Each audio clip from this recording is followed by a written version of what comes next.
Hello and welcome back to Spark Plug Motorsport 2. Today, it's going to be the first episode of ERL podcast. Don't know what I'm actually going to title this podcast yet. You'll know once this episode is out. But today, considering that we are nearing the end of the second FG Series season, midway through the Formula E Series, and about 3/4 of the way through the Champ Car World Series, I thought it was a perfect time to just look through all three categories and just air my opinions on the driving team so far this season. So, to start off with Formula E, Nord Hyperdrive, Daf Sanchez came over from Champ Car for his first full season back in Formula E since season 22, and he hasn't really impressed, although he certainly could have done quite a bit worse.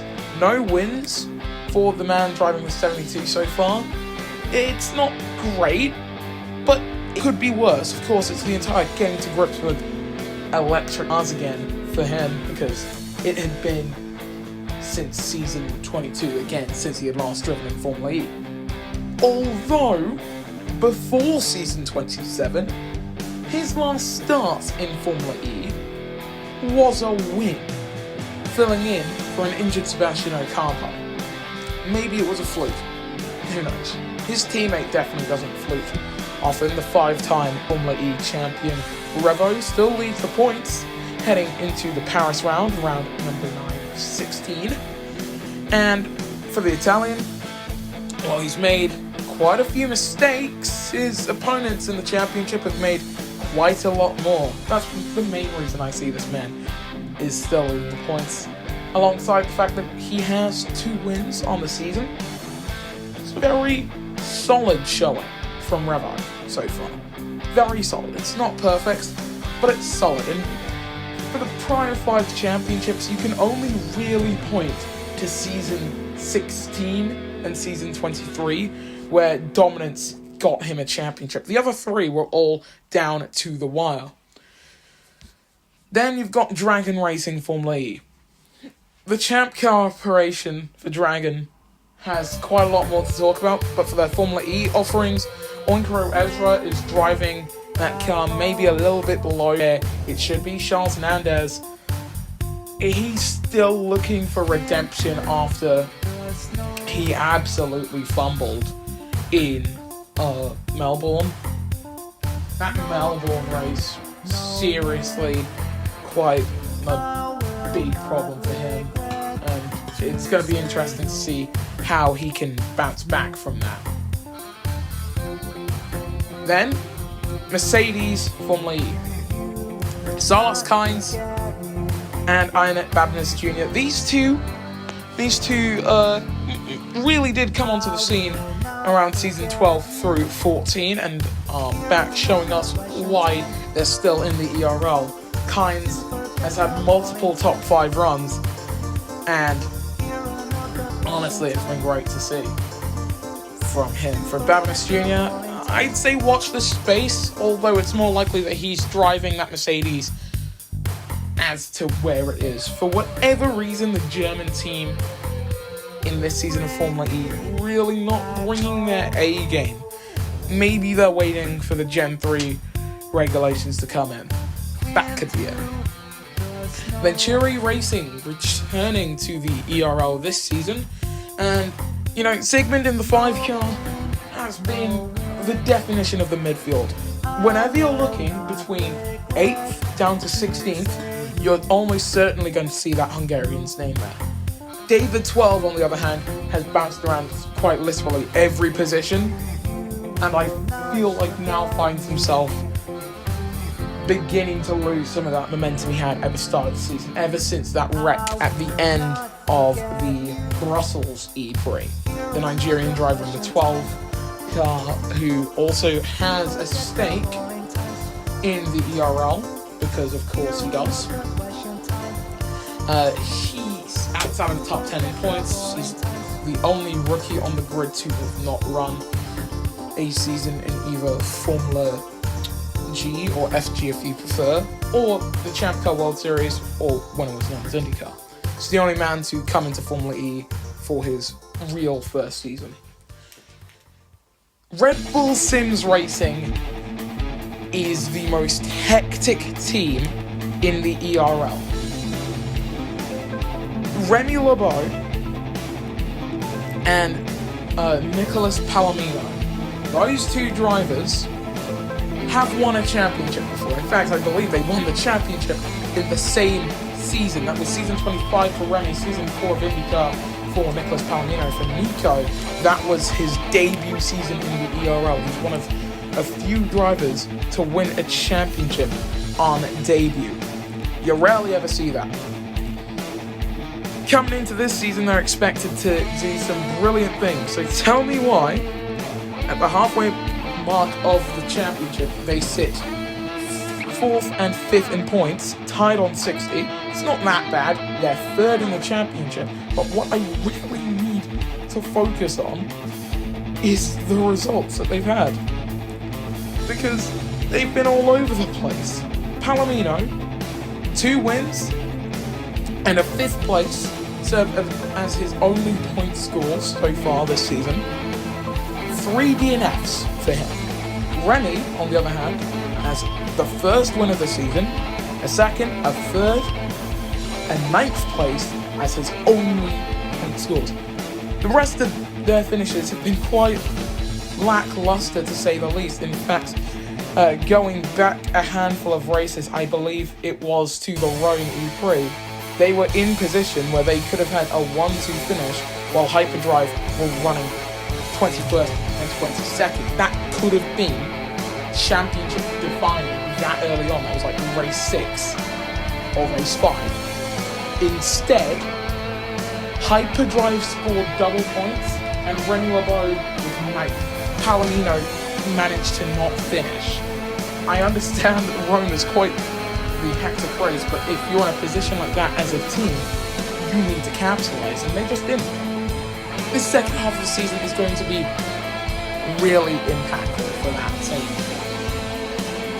And for next TCR, returning to Formula E has been a very interesting display of pace for both drivers. Your boy, in that 27, in his first Formula E season, he's getting to grips with the car. I wouldn't put him too far back on how he's driving. Honestly, it's his first time ever in an electric car. And then Sebastian Ocampo, he's just been really unlucky. It was something that really started when he moved to Hyperdrive, and to be honest, he left Andretti because of the lack of luck. So moving to Hyperdrive, seeing himself face with Lomas back there, and then going into next DB to create a new organisation and a potential super team in the Gen 3 era. This not was a super team. Obviously, the second half could be a lot better for the 2-time Formula E champion, but as it stands, not too great. What on earth has happened to Jaguar in the meantime? About 3 seasons ago, Jaguar took their first championship since season 5, when they got the double. Season 24, they get the double with You Are Puff champion. They were locked on points with Lars Leclerc, won it on countback. So then, how is it that after another mediocre but still potential title challenge in season 25, where they barely lost out to Red Bull Sims, and a very, very mediocre season 26, how did Jaguar go from a championship-winning organisation to finishing last with both of their cars in Manila? Whatever has failed structurally at that team is failing hard, because I don't even see those guys getting back into the top 10 for any race finishes. And it's really bad when you realise that the Red Devil has gotten a win this season. It's been halfway through, a quarter of the way through the season, and the team just said, we don't care anymore. They have the pace, do the drivers. That car is not bad. The drivers are fast.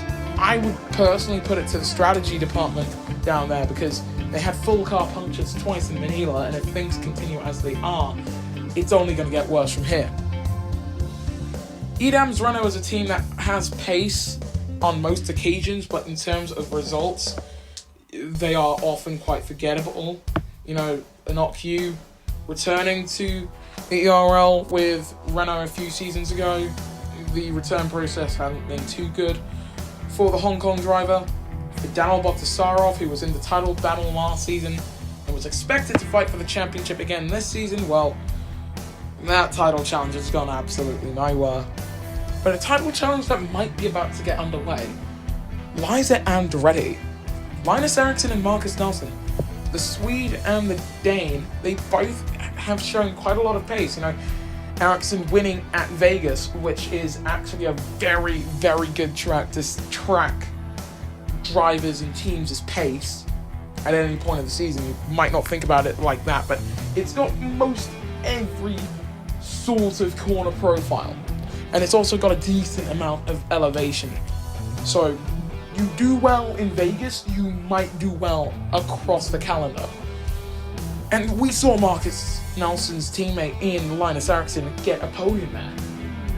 He got the win, actually. Nelson, he could have been a lot better in that race, but, you know, tyres blowing up as well.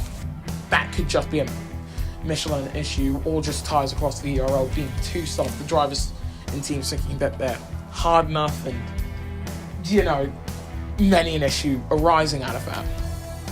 Power Motorsport are still looking for a victory this season, and I can see him take a win. The joint fourth in points, it's Revo from Casper Lebo and Daf Sanchez, with a three-way tie for fourth between the two Red Bull Sims and Hugh Cable. And for Hugh Cable, he needs to get that win, and he needs it as soon as possible to springboard his potential third championship chance and solidify himself as third in the all-time championships and wins list. Coming into the season, he was tied on wins with Sebastian Ocampo. He needs to get that win to get himself off of 33, and then the championship would help him out to get himself up to 3 in that department as well. He's gotten a championship in season 10, and he's the last man to win a Formula E championship driving an ERL 01 back in season 21. His teammate Arthur Catfish also showing a lot more pace than I think we often give him credit for, and I think more than the team gives him credit for, considering that they are currently, if rumours are to be believed, they are currently in talks with replacing that number 2, which is quite sad news, to be honest, because Catfish has been here since season 1. He joined with DS Virgin Racing, and he's always been a very consistent driver no matter where he's gone to. But then the last Formula E team to talk about is a team that I don't think many people expected to do well. You have a rookie, yes, the Ace champion, but still a rookie, partnered up with a guy who hasn't really shown too many results in Formula E or Champ Car, aside from a win that he got after a very good fight back through the field up to third, and then a scoring error. Yes, Amlin Aguirre's lineup of Casper Lebo and Verspio, in my opinion, might be one of, if not the single strongest lineup on the grid. The car isn't as fast as the Hyperdrive or the Red Bull Sims, but somehow Casper Lebo is pulling it up to not just podiums and top 5s. He has a win. He's second in points. And it's even more impressive when you realise he's doing all 3 categories. He's top 5 in every one of those categories right now. There's a high likelihood that the ERL might bring in a rule change that would prevent any drivers running more than one full season in any of their categories. That is to say, if you're driving in Formula E, you can't drive in FG or Champ Car, and vice versa for all of those potential combinations. And that would be a very interesting outlook, because that hasn't happened in a while. This would be the first time when we see a driver so fast they implement a major rule change. So then you take a look at where Casper Leboeau's come from, the FG Series, and then you look at his competition, and you've got an interesting mix. You've got Trackhouse Racing's Christian Bentley and Ash Cornwell, a duo marred by poor luck and overall inconsistency, but they have many race wins. Team Impol, which are the definition of mid, and I'm going to say this for a lot of the FG teams, it's what happens when you've got rookies. They're not always that quick. 2311 Racing can deliver some good performances on their day, but their day just hasn't come yet. Revolution Racing, they've got one of the most experienced drivers in the FG Series, from Tommy, the first man to win a race in Formula E, Champ Car / IndyCar and FG, although that wasn't in the same season. Manor Racing with Juan Villalobos, a very strong rookie driver from Venezuela, and Nora, an Italian who has shown quite a bit of pace. You've got Junior Motorsport Star and Claire DeLune, who are very consistent drivers in the FG Series. Chip Ganassi, they've got the first man to win a race in FG, Magic, who won the Season 1 race in Beijing, and Nick Haymaker, who constantly in the top 10, not much else to say. Power Motorsport, Drago, who has struggled in the second season. Cosmas Fidesis, who joined the ERL back in Season 1 in Formula E and has just been floating around over the category ever since. And then you've got Envision Racing with Ica World, who found himself back onto the grid this season, could try and get himself up to Champ Car, and he's partnered with Moises Lima. Then you look at the Goodhart duo of Casper Leboeau and Ryan Burton, and you realise these two are almost certainly some of the strongest drivers on the grid. Burton has been showing some very good pace. He's got one win to his name throughout his entire career. But that doesn't say the entire story, because that Sao Paulo win back in Season 1, he needed to show a lot more than just that. And he's shown a lot more podiums since then, a lot more top fives, but the second win just hasn't come for the British driver in the 22. Casper Leboeau, on the other hand, has shown a lot of that pace. He sits second in points behind his teammate right now. But if Ryan can't get that win, then Casper's going to be a two-time champion in the third tier ERL category. I feel like the FG Series is doing its job in promoting that young talent that otherwise may not be featured in the ERL and potentially be rushed to Cup. And by Cup, I mean either Champ Car or Formula E.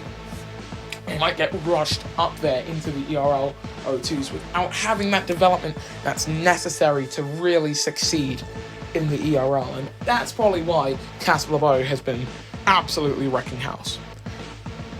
Now, not Hyperdrive Champ Car, a Champ Car operation of Hyperdrive, they're having a very different season to their Formula E counterpart. In Formula E, they're dominant. They are very good. They are almost certainly the fastest team, and whenever bad luck has befallen them, you can easily tell it's not because of the car. It's because of just the circumstances around the race. Maybe the strategy has failed for the Formula E operation. Their Champ Car team is very different, whereas in Formula E they've got a very balanced lineup. Two champions, two very fast men. Davi Circurera in Champ Car has been rushed to Cup. I don't know how much more I can emphasize this. Of course, Hyperdrive bringing in a Brazilian driver for this season. They obviously needed that star power. They wanted to show off that star power of a Brazilian because, you know, it brought Penske quite a lot of popularity last season when they had a Brazilian duo, but we'll get on to those two drivers a little bit later. See, Davi Circurera, he had a very strong first half of his career. He debuted in the IndyCar series for the Indy Road Course race back in Season 1, and he won on debut. He hasn't been able to show off a similar performance like that in Champ Car. In fact, he's got a best finish of 5th so far this season. He's got 22 points, I believe. He sits 17th in the standings right now. He is roughly about 64, if not more, points behind his teammate. And just for reference, Daf Sanchez, reigning Champ Car World Series champion, he's still leading the points. He leads the points in Season 6. And with a multi-win season already bagged for the number 72, to not even have a podium at this stage of the season is more than a disappointment for Davi Carrera. I understand that team principal down at Nord Hyperdrive, he has already stated that he would really like to recommend that Davi Carrera would step down to FG Series next season. Of course, we now know that Ash Cornwell, who is already running a very good season in the FG Series, has run a very good season in Champ Car. We understand that he will be moving to Nord Hyperdrive for Season 7. So, it will very much be telling whether or not the car is designed around Daf Sanchez or if Sir Carrera just couldn't perform. We'll see that next season 100%. But if last season is anything to go by, and the season before that is anything to go by, and every season prior in the ERL USA series, that's IndyCar and Champ Car, I think it's a Sir Carrera issue. This is a team that brought Palomino his first championship. Alongside him was Oakley, and he wasn't too far behind his teammate. He got his first IndyCar Series win in the same season that Palomino got his first championship. In fact, I believe Qui and Palomino at the time had the same amount of wins to their name, and Palomino was just the more consistent driver, and that's why he got the championship despite only having one win to his name. So then the following season, Qui stays, Sanchez is brought to the Hyperdrive team, and Qui has some decent performances, just decent.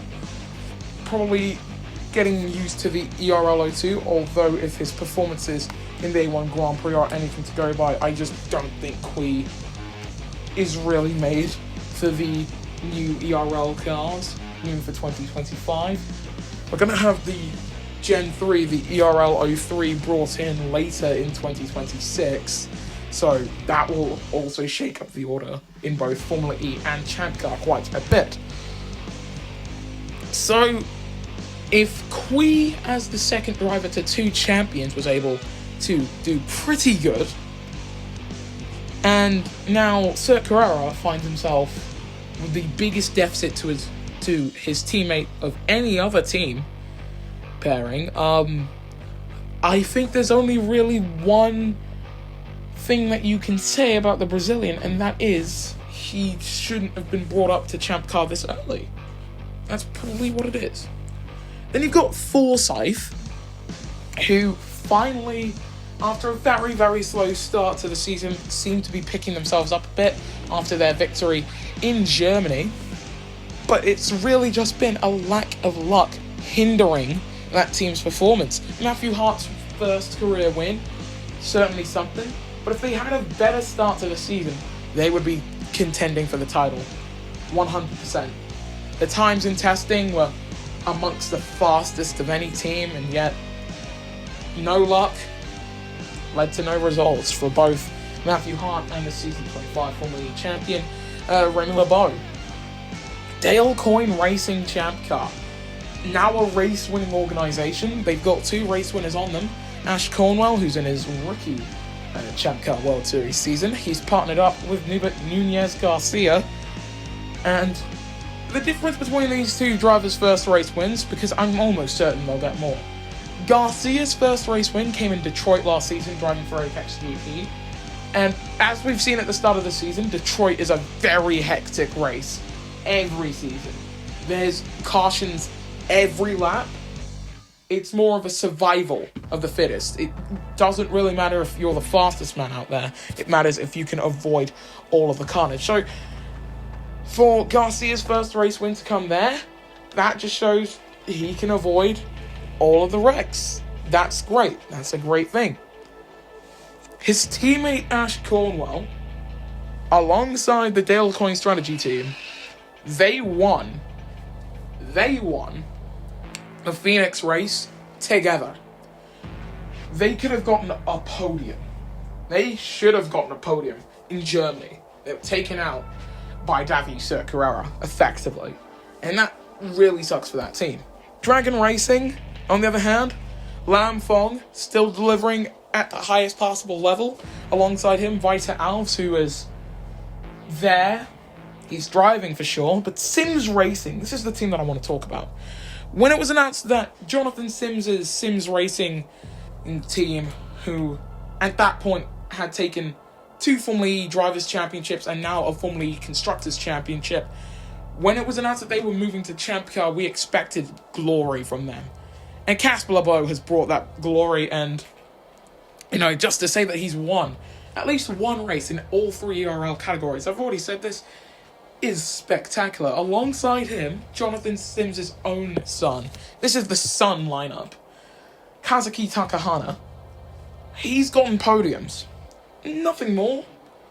He's having his own brilliant season as a rookie. His teammate is out there winning races, is the thing though. So, while Kazuki is certainly a fast driver, his teammate is just a prodigy. It's like, I'm trying to find a very good analogy for this in my head right now, and Sims Racing Champ Car is like Toro Rosso in Formula 1 back in 2015. With Verstappen and Sainz. You have 2 drivers who are both amazing. You've got a guy who would go on to win multiple races. Sainz is a great driver. But he's partnered with one of the greatest.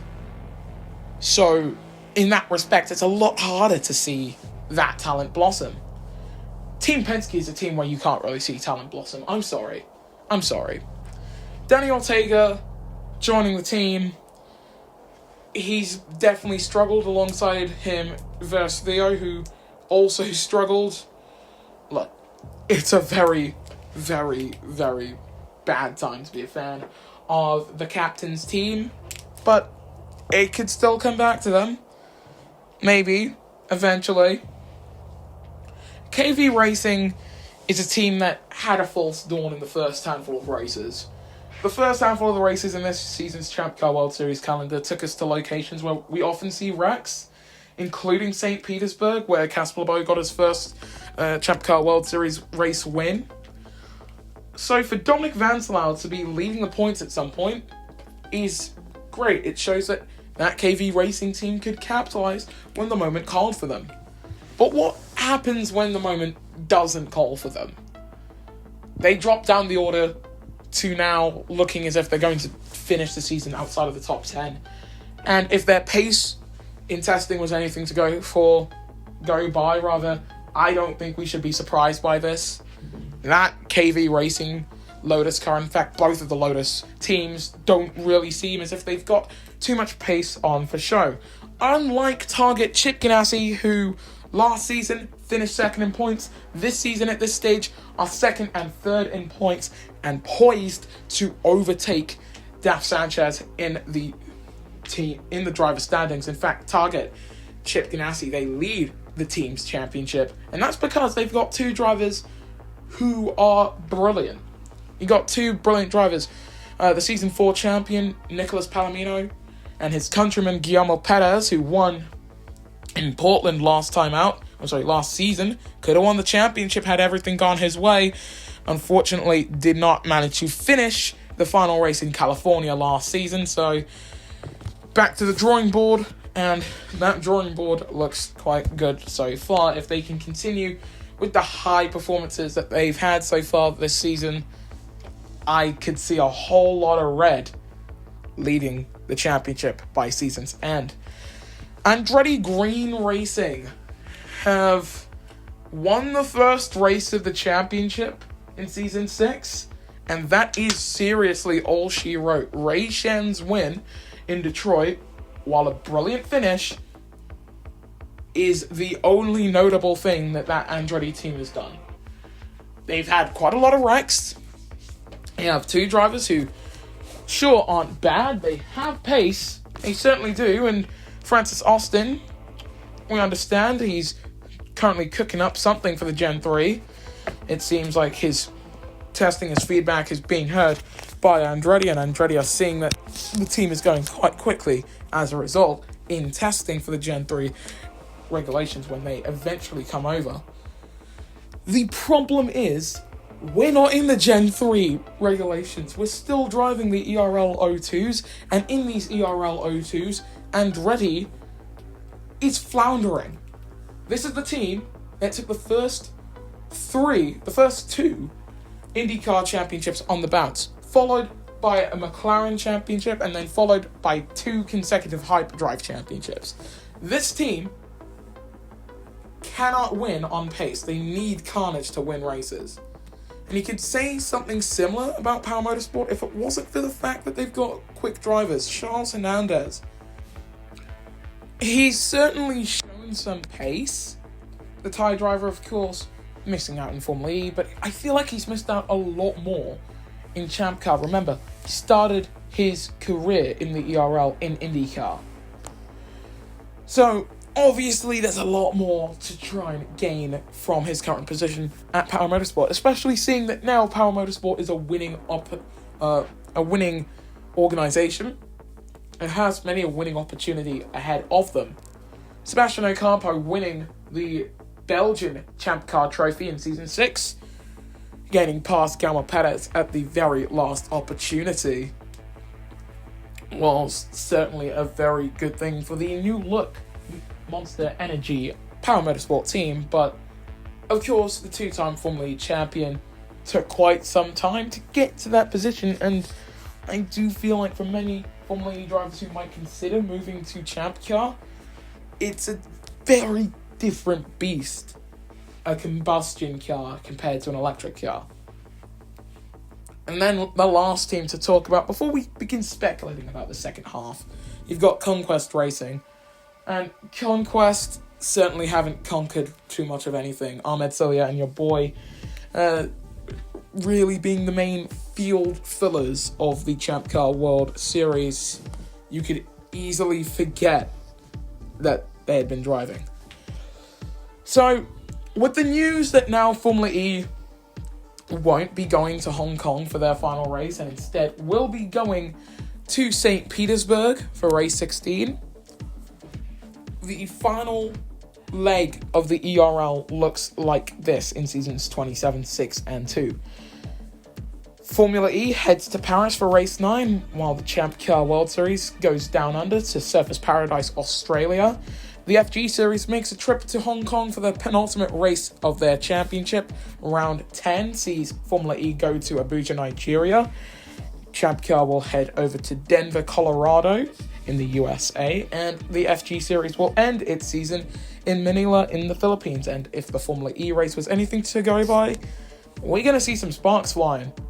Round 11 takes Formula E to its second of 3 Triple Crown races in Indianapolis. Meanwhile, Champ Car heads off to California for the Grand Prix of San Jose. Barcelona returns in Formula E for race 12 as Champ Car hosts its penultimate round of its season in Sao Paulo, Brazil.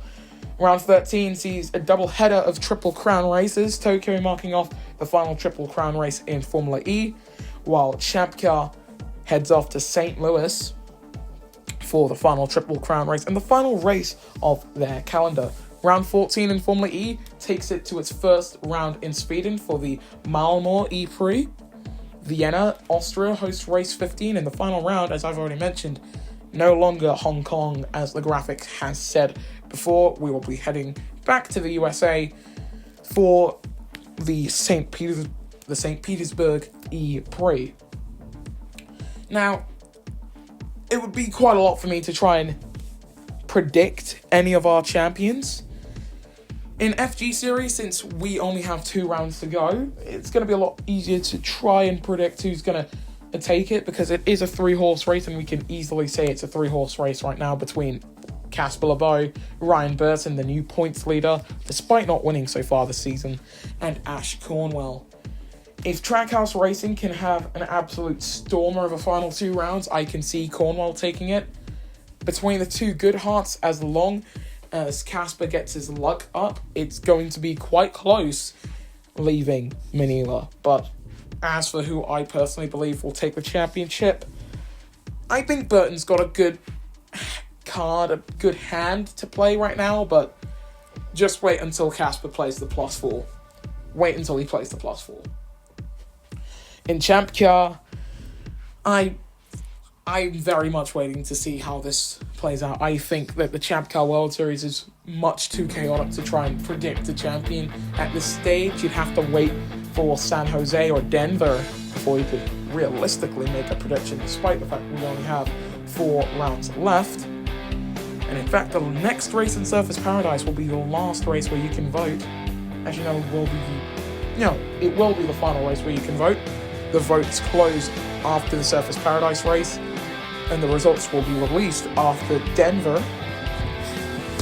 So that will be very interesting to look at.